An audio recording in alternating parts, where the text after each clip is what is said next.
मौका। Arakan army का 50 बांग्लादेशी नावों पर कब्जा हो गया है और ये बहुत बड़ा अपडेट है बांग्लादेश के लिहाज से। बांग्लादेश के समुद्री क्षेत्रों पर अराकान आर्मी की ऑलरेडी नजर है। समुद्री क्षेत्र में पैर पसार रही है अराकान आर्मी।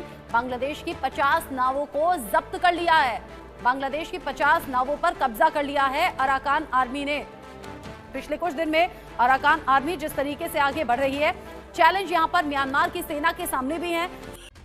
बांग्लादेश के जहाज और 3 बड़े कार्गो शिप्स पर अराकान आर्मी ने कब्जा कर लिया है। ये मामला केवल म्यांमार और बांग्लादेश का नहीं, बल्कि इसमें भारत का भी एक अहम एंगल जुड़ा हुआ है। बांग्लादेश का व्यापार ठप हो चुका है और अब उसकी सरकार अंतर्राष्ट्रीय मदद की गुहार लगा रही। तो क्या बांग्लादेश की कमजोरी? मजाक एक लगा कि यार जिनसे अपना एक रखाइन नहीं बचाया जा रहा, उन पे हमने बात करने ही मतलब फजूल है, वो कहाँ कब्जा कर लेंगे। यानी कि या तो अपना आपके बॉर्डर सेफ हो, आपके अंदर जो अब देखें, अब सबसे बड़ी जो डॉक्टर यूनुस यहाँ पर गलती करने जा रहा है, मुसलमानों को मुसलमानों से लड़वाएंगे। ये आपस में धंधे फसाद शुरू हो चुके हैं, 2 जमातें आमने सामने आ चुकी हैं। देखिए, इनकलाब आया, नौजवान इनकलाब लेके आए और बदतमीज किस्म के नौजवान इनकलाब लेके आए, जो देखें डॉक्टर शेख हसीना वाजिद के साथ इन्होंने शेख हसीना वाजिद के साथ क्या कुछ नहीं इन्होंने किया। मतलब मैं वर्ड नहीं यूज करना चाहते, वो कैसे उनके कपड़ों के साथ उन्होंने किया। फिर दोस्तों, भारत का मीडिया ये कह रहा है कि पाकिस्तान के जो DGISI हैं वो इस वक्त बांग्लादेश के अंदर है। ये भारत का मीडिया इसके ऊपर बात कर रहा है। पहली बात तो ये है कि सवाल ये पैदा होता है कि पाकिस्तान को तो अभी ऐसी कोई इंफॉर्मेशन नहीं है। तो दोस्तों, जैसा कि आपने आज की इस वीडियो क्लिप में देखा है, इस हवाले से मजीद पाकिस्तानी मीडिया का क्या कहना है, आइए आज की इस वीडियो में देखते हैं। तो दोस्तों, इस हवाले से बड़ी खबर ये आ रही है कि इस टाइम पे बांग्लादेश को लेने के देने पड़ गए हैं। इस हवाले से खबरें आ रही हैं कि अराकान आर्मी ने बांग्लादेशी जहाजों पर कब्जा कर लिया है। तो दोस्तों, आइए देखते हैं इस हवाले से मजीद पाकिस्तानी मीडिया का क्या कहना है। सो वीडियो को शुरू करने से पहले आपसे रिक्वेस्ट है कि आपने वीडियो को आखिर तक लाजमी देखना है और अगर वीडियो अच्छी लगे तो वीडियो को लाइक और चैनल को लाजमी सब्सक्राइब कीजिएगा।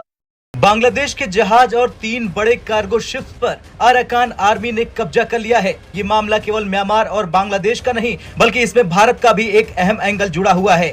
बांग्लादेश का व्यापार ठप हो चुका है और अब उसकी सरकार अंतर्राष्ट्रीय मदद की गुहार लगा रही। तो क्या बांग्लादेश की कमजोरी भारत के लिए एक बड़ा रणनीतिक मौका है? चलिए जानते हैं इस रिपोर्ट में। दरअसल अराकान आर्मी, जो म्यांमार के रखाइन राज्य में सक्रिय है, उसने हाल ही में बांग्लादेश के नाव और 3 बड़े कार्गो जहाजों पर कब्जा कर लिया। ये जहाज म्यांमार के यांगून बंदरगाह से निकलकर बांग्लादेश के कॉक्स बाजार में स्थित टेक नाव बंदरगाह की ओर जा रहे थे। खबरों के मुताबिक इन जहाजों में सूखी मछली, सुपारी, चाय और कॉफी और अन्य खाने पीने का सामान था। अराकान आर्मी ने इन जहाजों को तब पकड़ा जब वे नदी के रास्ते से बांग्लादेश की सीमा में प्रवेश कर रहे थे। अराकान सेना अपने इलाके में किसी भी व्यापारी गतिविधि पर ट्रेड शेयर की मांग कर रही। बांग्लादेशी मीडिया की रिपोर्ट के अनुसार अराकान आर्मी ने इन जहाजों पर से सामान को जब्त कर लिया और अब बांग्लादेश से अपनी हिस्सेदारी मांग रही। चले जाएंगे, इकोनॉमी का बेड़ा गर्क हो जाएगा। वो अगर अपनी किसी कमजोरियों की वजह से इंडिया ये सोच रहा है कि मेरी इकोनॉमी बेहतर हो, तो बांग्लादेश वालों को ये अकल आ जानी चाहिए कि भाई वो आपको अगर 50 सालों से पार रहा था, अगर आपकी बिजली, अभी मैं सबसे ज्यादा अगर किसी को यहाँ पर मेंशन करूंगा ना, यार अडानी को सलाम है। अभी तक वो बिजली चलाए रखा है। $854 बिलियन आज से कुछ 1.5 माह पहले थे। अभी की पता नहीं क्या उनके कितने पैसे बन चुके हैं, वो मुझे आइडिया नहीं है, लेकिन अगर आप इंटरेस्ट देखें तो बढ़ता जाएगा। तो यार एक बांग्लादेश उनकी बिजली भी इस्तेमाल कर रहे हैं, वहां से चावल भी मांग रहा है और इंडिया को आंखें भी दिखा रहा है। देखिए, आप देखिए, अगर पूरे बांग्लादेश का अगर आप नक्शा देखें ना, तो जस्ट थोड़ा सा एरिया है जो म्यांमार के बॉर्डर को लगता है। यानी कि आप ये चेक कर लें, इनकी जहालत ये है कि आप छोटे से एक बॉर्डर को आप सेफ नहीं कर पाए। इंडिया तो कह ही नहीं रहा ना कुछ, इंडिया ने तो ब्लॉक कर दिया ना, आपको बॉयकॉट कर दिया आपको। वो तो खामोश बैठ गया, वो तो आपकी तरफ फौजी भी नहीं भेज रहा। अगर कोई भेज रहा है तो बताएं, हम इंडिया को क्रिटिसाइज करते हैं। वो तो भाई आपका तमाशा देख रहा है और उसका काम भी यही है, हक बनता है उसका तमाशा देखना आपका। जब आप डॉक्टर जयशंकर की आप पेशकश को कमजोरी समझेंगे, जब उनके भाईचारे के पैगाम को आप ये समझेंगे कि यार पता नहीं हमसे डर रहे हैं, तो भाई आपसे डरते वरते नहीं है वो। दोस्तों, भारत का मीडिया ये कह रहा है कि पाकिस्तान के जो DGISI हैं वो इस वक्त बांग्लादेश के अंदर है।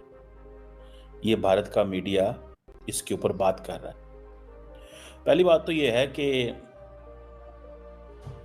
सवाल ये पैदा होता है कि पाकिस्तान को तो अभी ऐसी कोई इंफॉर्मेशन नहीं है कि पाकिस्तान के DGISI वहां पहुंचे हुए हैं। किसी को भी कोई ऐसी इंफॉर्मेशन नहीं है। भारतीय मीडिया को कैसे पता चला? भारतीय मीडिया को कैसे पता चला? और मजे की बात देखें आप, इंटरेस्टिंग स्टोरी ये है कि क्योंकि आपको याद होगा थोड़े दिन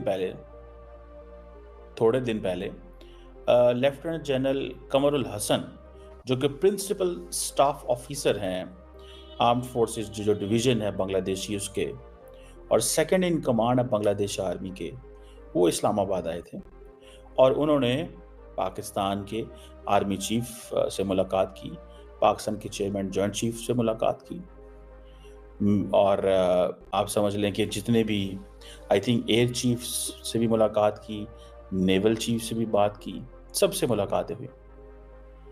और जारी बात है कि इस चीज़ को इंडिया के अंदर बड़ा केयरफुली देखा गया।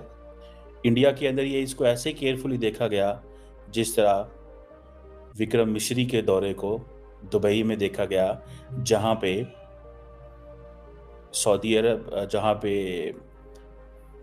आमिर मुत्तकी एंड विक्रम मिश्री की मुलाकात हुई। सो ये इसको जरा इस अंदाज से देखें, इस कॉन्टेक्स्ट के अंदर देखा जा रहा है। सो वो समझते हैं कि पाकिस्तान जो है वो DGISI पहुंच गए हैं, लेकिन सवाल ये है कि इस विजिट को छुपा के क्यों रखा गया है? अगर ये दौरा होता तो बता दिया जाता।